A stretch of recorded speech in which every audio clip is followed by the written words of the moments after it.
கர்த்தர் நம் அனைவரோடும் இருப்பாராக. இன்றைக்கான வார்த்தை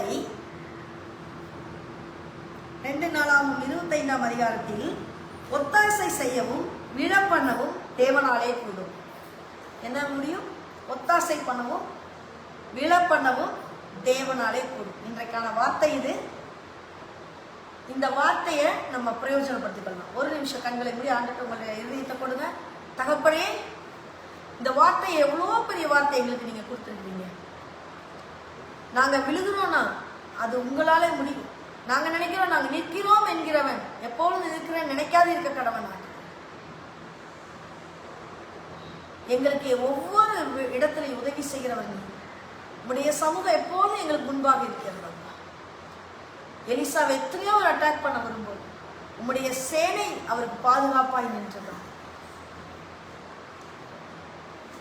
உம்மாலே என்று ஒரு அணுவும் அசையாதவா எங்களோடு கூட இருக்கிறார்.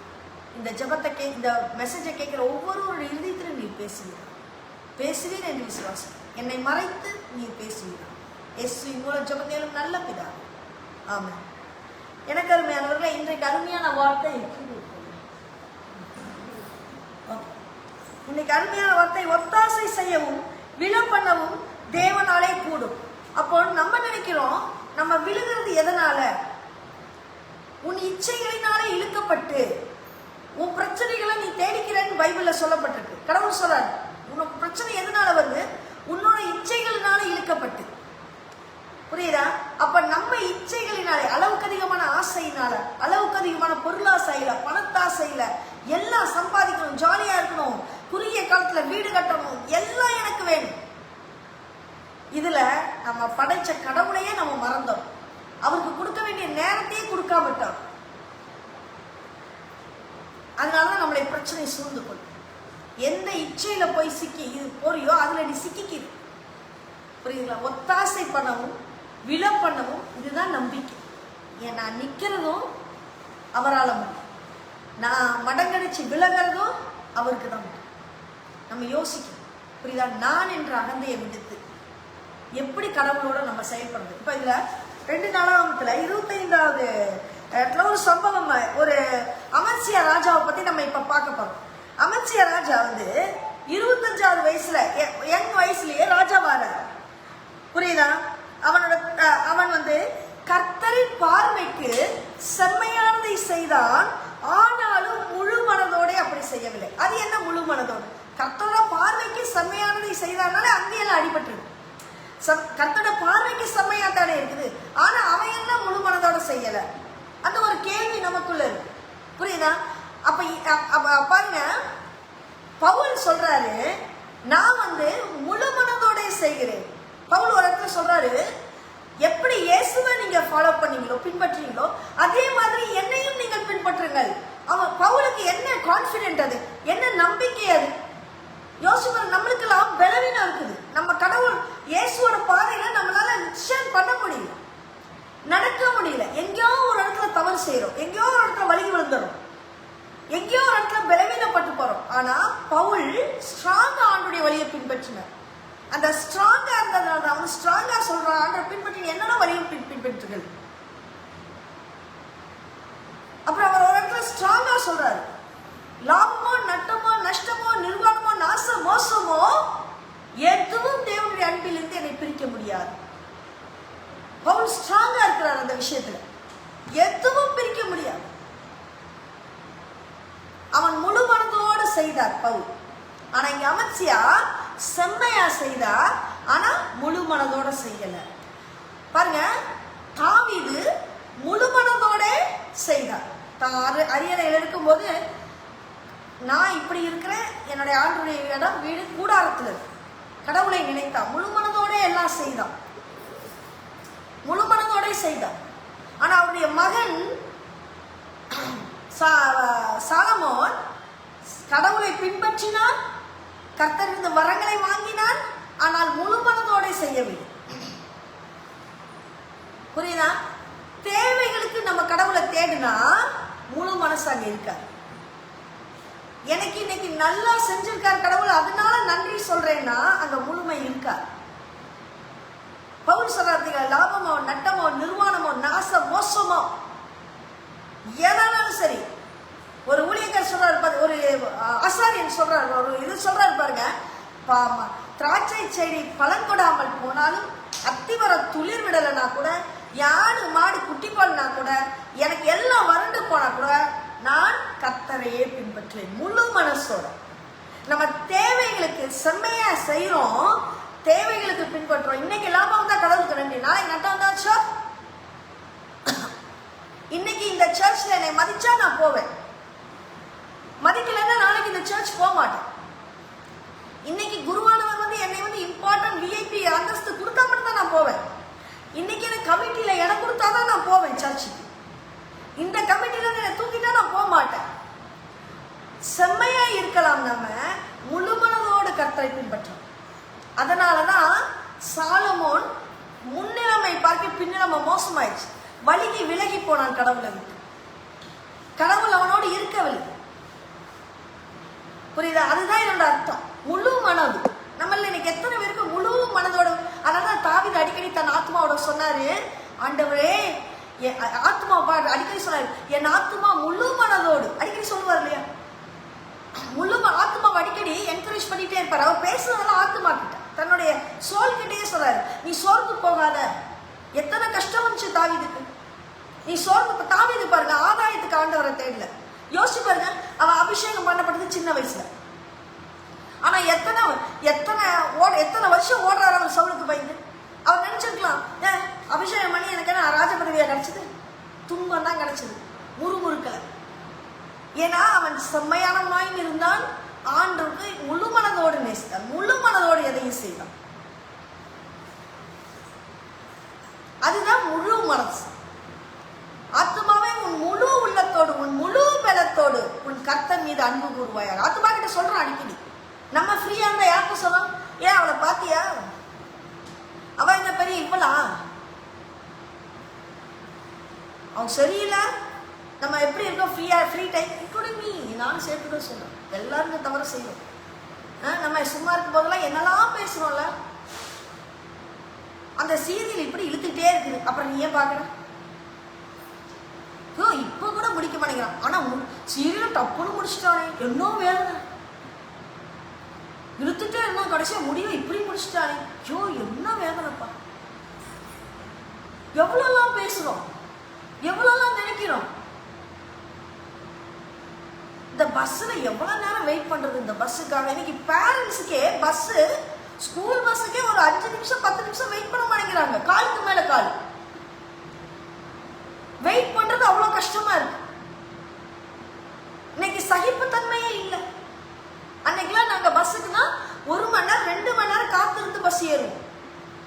அந்த 2 மணி நேரமும் நாங்க என்ன பண்ணுவோம், மனசுக்குள்ள எங்க அம்மா பிராக்டிஸ் பண்ணி கொடுத்தாங்க.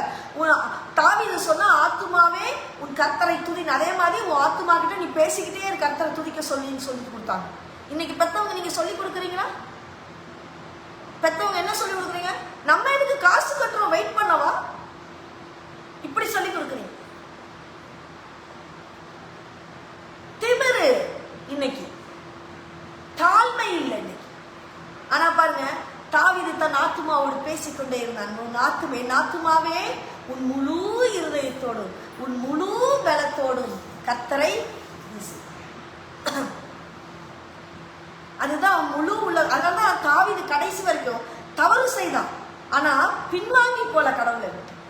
அதனாலதான் தாவீதோட வம்சத்துல கடவுள் பிறக்கிறார், இயேசு பிறக்கிறார்.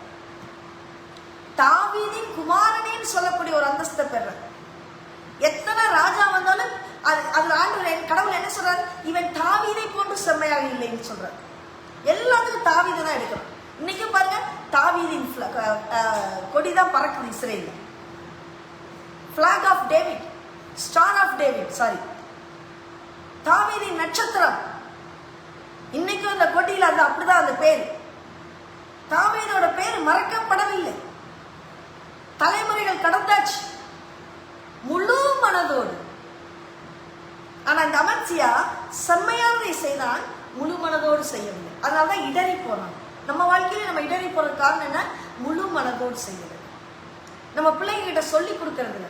உன்னா பிள்ளைகிட்ட பேசும்போது நீங்க வெட்டியா பேசுறீங்க. சீரியல பேசுறோம் நம்ம நிறைய பேர், படத்தை பார்த்து ஜாலி இருக்கிறோம். இதோ விஜய் வந்ததுக்கு எத்தனை கூட்டம், சாத்தாலும் பரவாயில்ல அங்க போய் செத்துறோம். குழந்தை செத்தா குழந்தையோட போயிருக்காரு. இது பொலிட்டீஷியனையோ இது ஆக்டரையோ சொல்லி பிரயோஜனம் இல்லை. பொதுமக்கள் உங்களுடைய எண்ணம் எப்படிப்பட்டதா இருக்கு, பிள்ளைக்கு எதை சொல்லி தரணும்? இதே படிப்புக்கு ஒரு கியூல நின்று அப்ளிகேஷன் வாங்க மாட்டாங்க, கியூல நின்று புக்கை வாங்க மாட்டாங்க. ரிப்போர்ட் கார்டுக்கு வாங்குறதுக்கு ஸ்கூலுக்கு அன்னைக்கு பேரண்ட்ஸ் வரமாட்டேங்கிறாங்க. தேவையானதுக்கு பேரண்ட்ஸ் இன்னைக்கு அவங்களே வர்றதில்லை. ஆனா ஒரு ஆக்டரை பார்க்கறதுக்கு, ஒரு ஆக்ட்ரஸை பார்க்கறதுக்கு எத்தனை பேர் இன்னைக்கு எத்தனை கூட்டங்களும் பரவாயில்லன்னு போறோம். உங்க பிள்ளைக்கு நீங்க என்ன விட்டு வச்சிருக்கிறீங்க யோசிச்சு பாருங்க. இது எவ்வளவு யோசிக்க வேண்டிய விஷயம். யார சொல்றாரு, முழு மனதோடு அவன் செய்யவில்லை. ராஜ்யபாரம் அவனுக்கு ஸ்திரப்பட்ட போது பாருங்க, அவன் ஒரு வேலை செய்யறான். அந்த ராஜா அமைச்சியா ராஜா என்ன செய்யறான்னா, படை 20 வயதுக்கு மேற்பட்டவங்களை எல்லாம் கவுண்ட் பண்றான். கவுண்ட் பண்ணி இத்தனை பேர் நமக்கு போருக்கு இருக்கிறாங்க. எத்தனை பேர் இருக்கிறாங்க? 3 லட்சம் பேர் இருக்காங்க. அவனுக்கு என்ன மனசுக்குள்ள தோணும், இந்த 3 லட்சம் பேர் பத்தாது, இஸ்ரேல்ல இருந்து நம்ம 100 எத்தனை வெள்ளிக்காசு கொடுக்குறாங்க, 100 தாளந்து வெள்ளிக்காசை கொடுத்து கூலிக்க மறுத்துறான். இஸ்ரேல்ல நல்ல பலவான்களை வச்சு, புரியுதா, கூலிக்க மறுத்துறான்.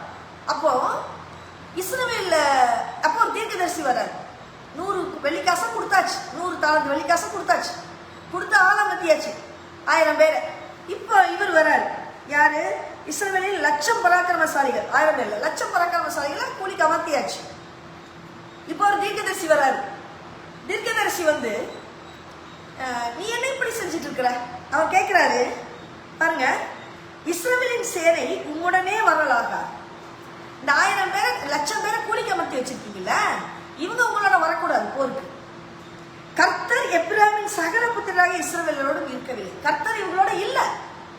நீ 1,00,000 ரூபாய் 1,00,000 பேர் எடுத்திருக்கிறியே, வெள்ளிக்காசு கொடுத்து வச்சிருக்கிறியே, இவங்க கிட்ட கர்த்தர் இல்ல. உன்கிட்ட இருக்கு, ஓ படை இருக்கு இல்லையா, அவங்க கிட்ட இருக்கு, உன்னோட இருக்கிற.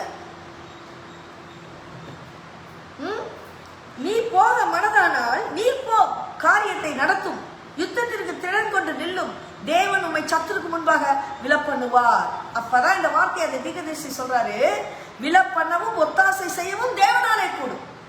இந்த மனுஷனால இல்ல, இந்த 1,00,000 பேரால இல்ல, இந்த 1,00,000 பராக்கிரமசாலிகளால இல்ல. 100 தாழ்ந்து வெள்ளிக்காசை கொடுத்தியே, பராக்கிரமசாலி சும்மா கொடுப்பாங்களா பணத்தை? ஆனா அவங்க கிட்ட இல்ல. கர்த்தரோட கையில தான் வெற்றி இருக்குது, கர்த்தரோட கையில தான் தோல்வி தருவார். உனக்கு வெற்றி வேணும்னா நீ கடவுளை மாத்திர நம்பிப்போ, தோல்வி வேணும்னா எடுத்துட்டு போயிடலாம்.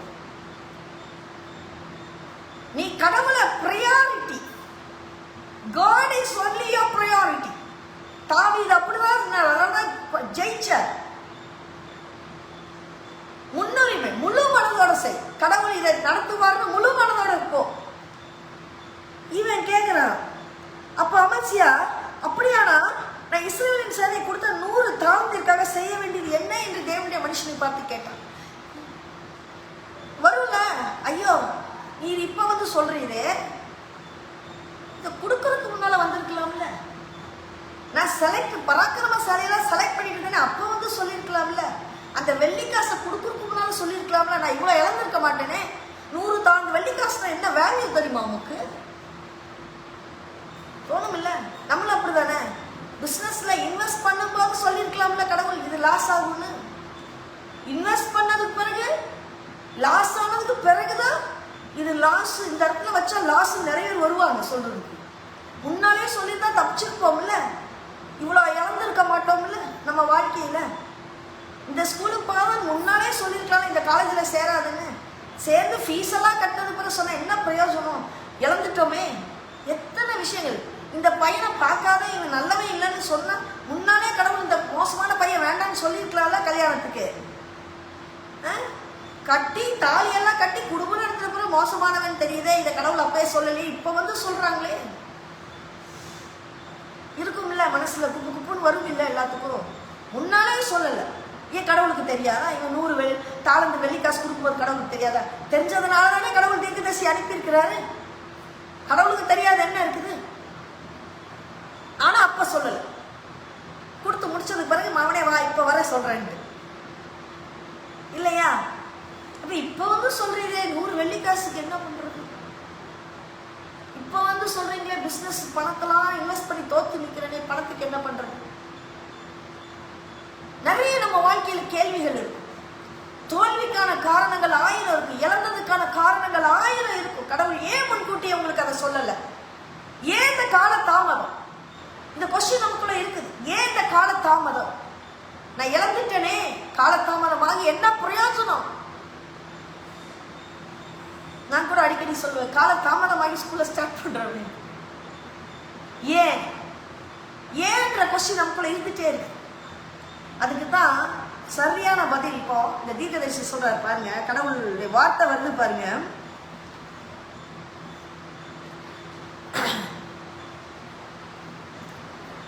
அதை பார்க்கிலும் தேவனுடைய மனுஷன் சொல்றான், அதை பார்க்கிலும் அதிகமாய் கர்த்தர் உமக்கு கொடுக்க கூடும். என்ன நீ இப்ப இழந்திருக்கல, அதை விட அதிகமா கடவுள் உனக்கு கொடுப்பான். இதுதான் நம்பிக்கை. நீ முழு மனதோடு கர்த்தரை தேடுகிறாயா? நீ முழு மனதோடு கர்த்தரை ஆசரிக்கிறாய்? உன் முழு மனதோடு கர்த்தரை தொழுது கொள்கிறாயா? துதிக்கின்றாயா? உன் முழு மனதோடு கர்த்தரை ஃபாலோ பண்றியா? ஜெபம் பண்றியா? இதை விட அதிகமாய் உனக்கு கொடுக்கப்படும். இழந்ததை கவலைப்படாது, இழந்ததை திரும்பி பார்க்காது. இத்தனை விட்டுட்டு வந்திருக்கோமே இந்த இடத்துக்கு, இழந்துட்டோமே இத்தனையும் பார்க்க, இதை விட உங்களுக்கு பல மடங்கு திருப்பி கிடைக்கும்.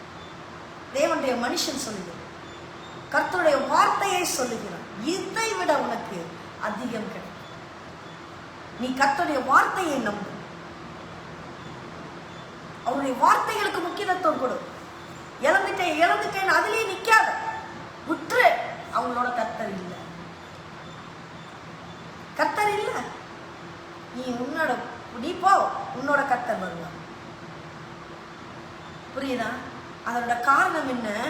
நீங்க இழந்தாலும் நீங்க கர்த்தருடைய பார்வைக்கு செம்மையானதை செய்யும் பொழுது, கர்த்தரை முழு உள்ளத்தோடு நீங்க ஆராதிக்கும் போது, கர்த்தரை முழு மனதோடு நீங்கள் உற்சாகமாய் உங்களுடைய முழு பலத்தோடு அவரை ஆராதிக்கும் போது, அவருடைய வார்த்தையை நீங்கள் பிடித்து கொள்ளும் போது, கர்த்தர் இதை விட பல மடங்கு உங்களுக்கு தர. புரியுதா? எதை விட? இழந்ததை விட. புரியுதா? இழந்ததை விட. அப்ப இழந்தாதான் அதை விட வருது. புரியுதா? அப்போ சொல்றாரு, அப்போ அந்த செலக்ட் பண்ணவங்களாம் அது இது பண்ணிடுறாங்க, அது வேற விஷயம். அவர் அனுப்பிடுறாரு வேண்டாம். அப்போ பாருங்க, இப்போ போர் நடக்குது. சேயீர் புத்திரர்ல 10000 பேரை வெட்டுறான், இன்னொரு 10000 பேரை மலையிலிருந்து உருட்டி விடுறான். வெற்றி, அமர்ச்சியாக்கு வெற்றி. தன்னை விட மிஞ்சின படையோட எதிர்த்து வெற்றி பெறான். இந்த வெற்றி யாருடையது? விலப்பண்ணவும் ஒத்தாசை செய்யவும் தேவனாலே. தேவன் அவனுக்கு வெற்றியை தந்தான், உயர்த்தினான், பல மடங்கு வெற்றி. ஆனா அவன் பண்ண தவறு என்ன தெரியுமா? சேயீர் புத்திரருடைய விக்கிரகங்களை எடுத்துட்டு இவன் வந்து இதுக்கு ஆராதிக்கிறான். சேயீர் புத்திரனுடைய தெய்வங்களை எடுத்துக்கொண்டு வந்து இவன் அதை பொக்கிஷமா வச்சு அமைச்சி ஆராதிக்க ஆரம்பிச்சான். தவறு செய்கிறானுங்க. அப்ப கடவுள் அதே தேவ மனுஷன் அனுப்புறாரு. புரியுதா? வார்னிங் கொடுக்கிறார். என்னன்னு கொடுக்கிறாரு பாருங்க.